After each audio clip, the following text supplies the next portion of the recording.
राज्य उत्पादन शुल्कच्या पोलिसांकडून भाजप पदाधिकाऱ्याला धक्काबुक्की. धर्मादाय कार्यालयाच्या लिफ्टमधील प्रकार. कोल्हापूर बागल चौक येथे जीएसटी कार्यालय क्रमांक 3 व धर्मादाय आयुक्त कार्यालय आहे. येथील इमारतीच्या लिफ्टमधून खाली येत असताना साहेब येत आहेत ए बाहेर हो असे म्हणून घाईत असणाऱ्या राज्य उत्पादन शुल्कच्या पोलीस हवालदाराने भाजप पदाधिकाऱ्याला धक्काबुक्की करून लिफ्टमधून खाली बाहेर ढकलून दिल्याने दोघांत शाब्दिक वाद निर्माण झाला.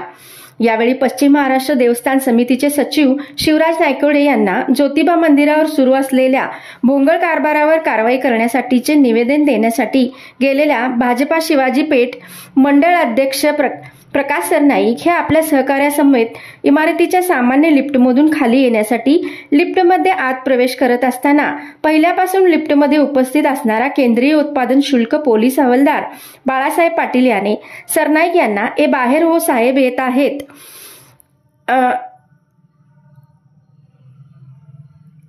असं म्हणत लिफ्टमधून बाहेर ढकलून दिले. त्यामुळे लिफ्ट खाली आल्यावर दोघांत शाब्दिक वाद निर्माण झाला. या घडलेल्या प्रकारामुळे आवारातील शासकीय अधिकारी आणि कर्मचारी गोळा झाल्याने वातावरण कमालीचे तापले.